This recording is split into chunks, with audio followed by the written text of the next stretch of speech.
போக்கிரி channel நேர்களுக்கு வணக்கம். நான் உங்கள் சண்மதி இளங்கோவன். இன்னைக்கு நம்ம யார்கிட்ட பேச வந்திருக்கோம்னு பார்த்தீங்கன்னா, ரீசென்ட்டா நடந்து முடிச்ச நம்ம நீயா நானால ஆ சிங்கிள் மாம்ஸ் அதுக்கு ஆப்போசிட் பப்ளிக் அப்படின்னு சொல்லிட்டு ஒரு சென்சிட்டிவான டாபிக் பார்த்திருப்போம்.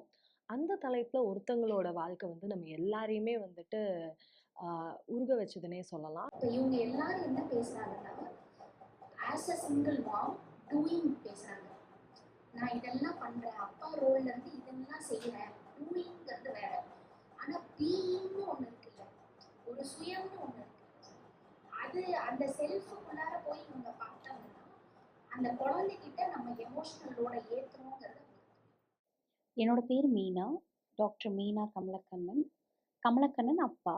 ஆ அப்பாவோட ஊர் வந்து காஞ்சிபுரம் பக்கத்துல ஒரு சின்ன கிராமம். ம். நெசவு குடும்பத்திலருந்து வந்தவங்க. அம்மா வந்து காரைக்குடி.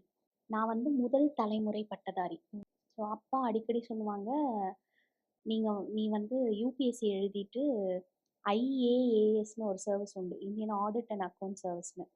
அந்த சர்வீஸ் பாஸ் ஆகி நீ எனக்கே ஆஃபீஸரா வந்துரு அப்படின்னு அடிக்கடி சொல்லுவாங்க. ஸோ அவங்களுக்காக 2 தடவ நான் யுபிஎஸ்சியும் எழுதினேன். ஆமா. அதுக்கப்புறம் ஆனா அவங்ககிட்ட முதலே சொன்னேன். நான் 2 தடவ தான் அட்டெம்ப்ட் பண்ணுவேன். அதுக்கப்புறம் பண்ண மாட்டேன் அப்படின்னு. அது எனக்கு கிடைக்கல அப்படின்னோனே, நான் என்னோட பாத் நான் இப்படி போகணும் அப்படின்னு, ஹெச்ஆர் அந்த மாதிரி போகலாம் அப்படின்னு சொல்லிட்டு வந்த பொண்ணு நானு. திருமணத்துக்கு அப்புறம் பார்த்தீங்கன்னா, நெறைய அந்த எப்படி சொல்றது?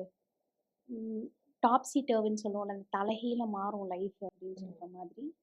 ஒரு 24 வயசுல கல்யாணம் ஆகுது. கல்யாணம் ஆன 3 மாசத்துல வந்து நான் வந்து சூசைட் அட்டெம்ப்ட் பண்றேன். ஏன்னா அந்த அளவுக்கு என்னால அங்க அந்த எமோஷன்ஸ் அந்த இதெல்லாம் என்னால தாக்கு பிடிக்கவே முடியல. இப்போ நான் அத யோசிச்சு பார்த்தேன்னா, அது சும்மா ஏதோ ஒரு தூசி மாதிரி இருக்கும். பட் அப்ப வந்து அது பெரிய மலை மாதிரி இருந்தது. ஸோ அந்த அட்டெம்ப்ட் பண்ணி நான் ஹாஸ்பிட்டல்ல இருக்கும்போது, அப்ப எடுத்த முடிவு தான் வெளியில உயிரோட வெளியில போனோம்னா, முதல்ல ஸ்பெஷலைசேஷன மாத்திட்டு மெடிக்கல் அண்ட் சைக்கியாட்ரிக்குள்ளார போணும். அதுல ஒரு 3, 4 ஸ்பெஷலைசேஷன் உண்டு சோஷியல் ஒர்க்ல. அப்படி நான் எடுத்தது தான். அந்த இடத்துல இருந்து தான் life it took a 360 degree turn அப்படின்னு சொல்லுவோம் இல்லையா? அப்படிதான் சைக்காலஜி என்ன தத்தெடுத்துக்கிச்சுன்னு நான் சொல்லுவேன். என்னோட ஸ்ட்ரென்த்தா நான் பார்க்கறது, சைக்காலஜிய எவ்ளோ சிம்பிளா ஒரு வட்டார வழக்குல வெர்னாக்குலர் லாங்குவேஜ்ல சொல்லி தர முடியும் அப்படிங்கிறது தான் என்னோட பெரிய ஸ்ட்ரென்த்தா நான் பார்க்குறேன். உங்க மேரேஜ் லைஃப் பத்தி சொல்லுங்க. பிகாஸ் அப்பா, அம்மா பார்த்து பண்ணி வச்சிருப்பாங்க. நீங்க என்னென்ன ஒரு கனவுகளோட இருந்தீங்க? அத பத்தின அந்த ஏர்லி ஸ்டேஜ்ல அதோட எண்ணம் உங்களுக்கு என்னவா இருந்தது? கல்யாணம் பத்தி ட்ரீமுங்கிறத தாண்டி, எதிர்பார்ப்புங்கிறத தாண்டி, என்னோட வே அ நான் கல்யாணம் பத்தி புரிஞ்சு வச்சிருந்த விஷயம் என்னன்னா, ஏன்னா எங்க அப்பாவும், அம்மாவும் பார்த்து பார்த்து நாங்க வளர்ந்ததுனால, கல்யாணம்னா வந்து ஒருத்தருக்கு ஒருத்தர் சப்போர்ட் பண்ணுவாங்க. சண்டை போட்டாலும் உடனே ஒண்ணா சேர்ந்துருவாங்க. ஏன்னா, அப்படித்தான் நான் பார்த்துருக்கேன். எங்க அப்பா, அம்மா அடிச்சுக்குவாங்க. அப்புறம் உன் கூட பேச மாட்டேன். இனி உன் கூட பேச மாட்டேன்னு சொல்லுவாங்க. ஆனா, அடுத்த 10வது நிமிஷம் எங்க அம்மா வந்து, "போய் அவருக்கு காஃபி வேணுமான்னு கேட்டுட்டு வா" அப்படி "உனக்கு வெட்கமே இல்லையாம்மா?" அப்படின்னு கேட்ட காலங்கள்லாம் உண்டு நானு. So literally I took marriage வந்து இட்ஸ் அ ஃபன் திங். ரொம்ப சந்தோஷமா ஒருத்தரோட நம்ம வந்து நம்ம வாழ்நாள வந்து கழி எடுத்து கொண்டு போறது அப்படிங்கிற மாதிரி. அந்த டயத்துல வந்து மேரேஜ்ங்கிறது ஒரு பெரிய கமிட்மெண்ட். ஒரு பொறுப்பு அப்படியெல்லாம் தெரியல. தலையும் புரியாது, வாலும் புரியாது. அந்த மாதிரி தெரியல. அ இது ஒரு மேஜர் இது. மேரேஜ பொறுத்தவரைக்கும் நான் நீயா நானால பேசாதது வந்து, நான் அவர் தவறிட்டாருன்னு சொல்லியிருப்பேன். பட் அவர் தவறுறதுக்கு முன்னாடி அப்யூசிவ் தான். நான் ஒரு ஆல்கஹாலிக் அவரு. முதல் அதெல்லாம் தெரியல. கணவர். முதல் கணவர். அது தெரியாம தான் நம்ம வந்து கல்யாணம் பண்ணி அ அ அது என்னால தாங்கிக்கவே ஏன்னா என்னோட ஃபேமிலில வந்து அப்படி நான் பார்க்கல. 2006ல மேரேஜு. 2009ல எனக்கு ஒரு பெண் குழந்தை பொறக்குறாங்க. யாழினி. அவங்க இப்ப +2 படிக்கிறாங்க. 2012ல அவ்வளோதான். அவங்க பிரிஞ்சு போயிடுறாங்க. அதுக்கப்புறம் நெறைய வருஷங்கள். 2017ல வந்து எனக்கு ரீமேரேஜ் ஆகுறது. ரீமேரேஜ் வந்து பார்த்தீங்கன்னா, அதுவுமே ஒரு ஆனா நீங்க மேரேஜ்ல என்ன எக்ஸ்பெக்டேஷன்னு கேட்டீங்க. அப்ப எனக்கு ஒண்ணுமே இல்ல. இந்த ரீமேரேஜ்ல நெறைய இருந்தது. ம். இந்த முதல் அ வாழ்க்கை வந்து இந்த மாதிரி ஒரு கானல் நீர் மாதிரி இருந்ததுனால, 2வது வாழ்க்கை வந்து நல்லபடியா இருக்கும். மேரேஜ்னா பொறுப்பு. அது வந்து ஒரு ஒரு ஒரு பெரிய ஒரு ஒரு ஒரு இன்ஸ்டிடியூஷன். அதுக்குள்ளார வந்து நம்ம எவ்வளோ தூரம் அட்ஜஸ்ட் பண்ணணுமோ அட்ஜஸ்ட் பண்ணணும். எங்கெல்லாம் அடாப்ட் பண்ணணுமோ பண்ணணும். எல்லாருக்காகவும் பார்க்கணும். எல்லாரும் வேணும்னு நினைக்கணும். இந்த மாதிரிலாம் நிறைய விஷயங்களோட தான் நான் வந்தது. But again that didn't work out. Reason நான் மறுபடியும் சொல்லுவேன். நான் வந்து தெரியாம ஒரு தவறான ஒரு ஒரு ஒரு சாய்ஸ் நான் பண்ணது அப்படின்னு நான் என்னைய தான் சொல்லுவேன். ஆனா அது நீங்க விருப்பப்பட்டு நீங்க தேர்ந்தெடுத்த வாழ்க்கை. ஆமா. ஸோ நான் தான் தெரியாம நான் ஒரு சரியா விசாரிக்காம, இது என் மேல தான் தப்புன்றது தான் நான் இப்போ வரைக்குமே யோசிக்கிறது. ஸோ முதல்லயுமே என்னோட இம்மெச்சூரிட்டி காரணம். நெறைய நேரங்கள்ல நான் ரொம்ப இம்மெச்சூர்டா இருந்திருக்கேன். ப்ளஸ் எனக்கு ஹேண்டில் பண்றதுக்கு தெரியல. 2வது வந்து டோட்டலி ராங் சாய்ஸ். நான் வந்து தெரியாம, புரியாம அ தவறான ஒரு நபர வந்து நான் வாழ்க்கைக்கு தேர்ந்தெடுத்தது அப்படிங்கிறது தான். அதத்தான் நான் பார்க்குறேன்.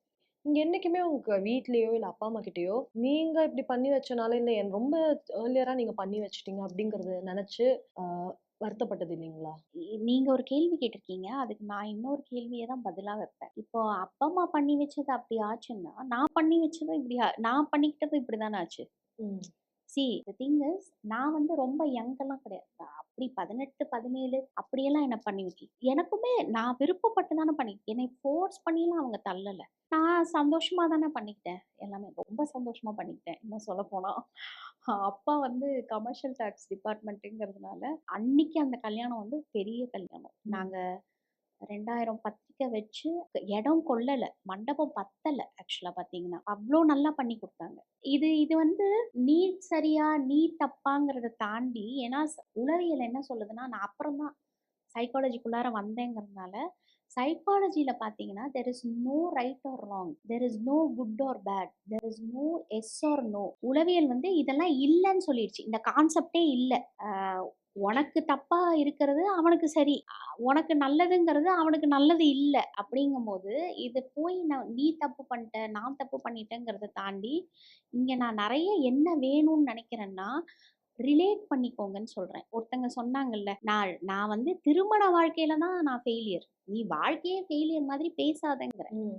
இதெல்லாம் அதுக்கு தான் வித்திடும். ம். நீங்க இப்படியெல்லாம் பேசுனீங்கன்னா, ரூட்டே வந்து வேற மாரி மாறிடும். ஒரு கல்யாணம் பண்ணி அந்த திருமணம் சரி வரல.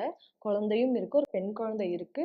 அது இருந்துமே ஒரு மறுமணத்திற்கு நீங்க எப்படி எதெல்லாம் யோசிச்சு, எப்போ அந்த மனநிலைக்கு வந்தீங்க? எது மூலியமா அது வந்தீங்க? நம்ம தனியா இருக்கிறதுக்காக படைக்கப்படல. ம். The sole purpose of this life is to live ம். அப்படிங்கிறது தானே. அப்போ ஏன் பண்ணக்கூடாது அப்படிங்கிறது ஒண்ணு. இன்னொன்னு அ இந்த விஷயம் இருக்குல்ல, ஒரு ஐ திங்க் இந்த 100 சாமின்னு இப்போ ஒரு ம். ஃபிலிம் வந்திருக்கு. ஒரு பொண்ணுக்கும் எல்லாமே தேவை அப்படிங்கிற ஒரு விஷயத்த வந்து முன்னிறுத்தணும்னா, இந்த மாரிலாம் யோசிக்கணும் அப்படின்னு எனக்கு அப்பவே இருந்தது. ம். So I took this decision. Very very courageous decision.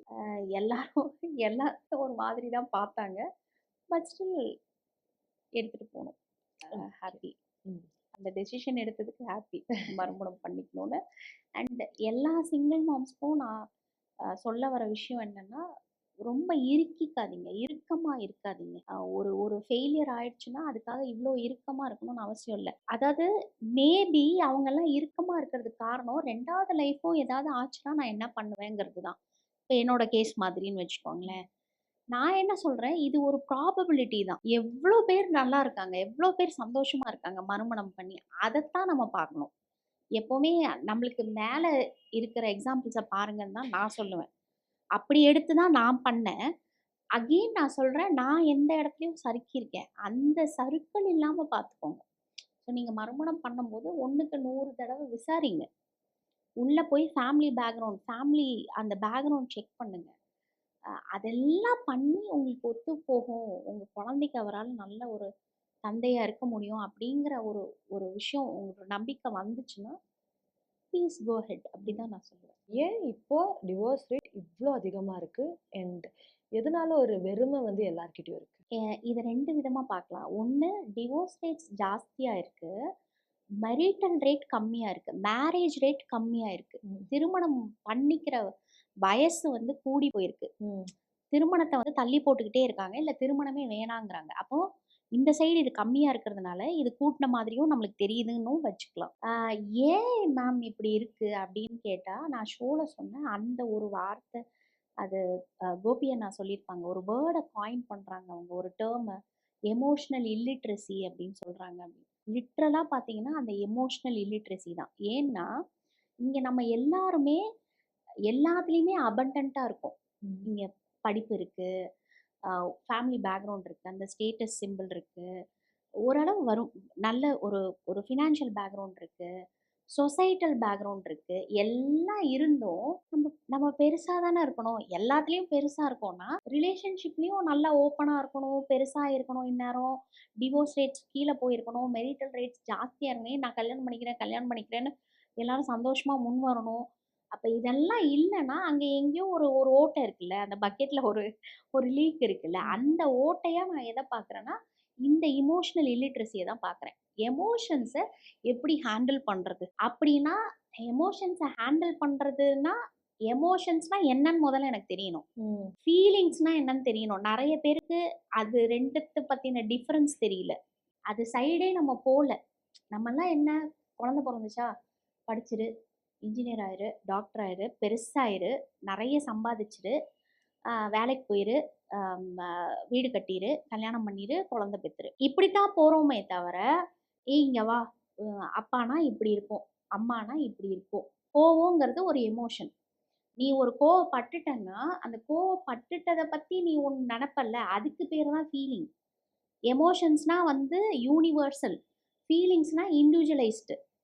இப்படி யாருமே சொல்லி தரதுக்கு ஆள் இல்லை.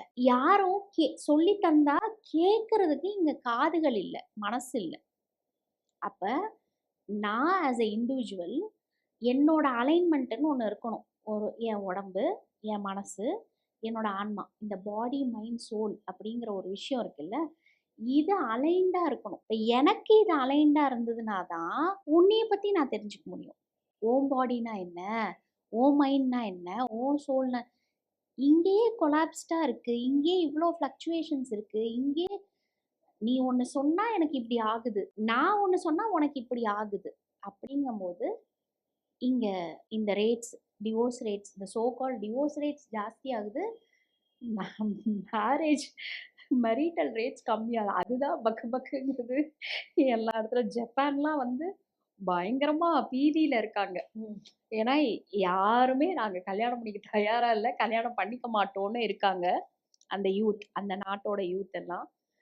கவர்மெண்ட் வந்து பயங்கரமா சலுகைகளை அள்ளி தெளிச்சுக்கிட்டு இருக்கு. கல்யாணம் பண்ணா நான் இது தருவேன் உனக்கு, குழந்தை பெற்றுக்கிட்டீங்கன்னா நான் அது தருவேன். கிட்டத்தட்ட ஒரு ரிசர்ச் நான் படிச்சும் பொழுது, அந்த ரிசர்ச் முடிச்சிருந்தது எப்படி முடிச்சிருந்தானா, இந்த ஜப்பானோட இந்த நிலையை நோக்கி இந்தியாவும் பயணிக்கிறதுன்னு போட்டான். ஒரு குறிப்பிட்ட வருஷத்துல நம்ம பிள்ளைங்கலாம் கல்யாணம் அப்படின்னா என்ன அப்படி கூட கேட்கலாம், சொல்ல முடியாது. அப்புறம் நம்ம மியூசியத்துல இருந்து எடுத்து காட்டுற மாதிரி தாத்தா பாட்டி ஆல்பம்லாம் எடுத்து காட்டி, பாத்தியா இதுக்கு பேர் தான் கல்யாணம் அப்படிலாம் சொல்ல வேண்டிய நிலைமை வரலாம்.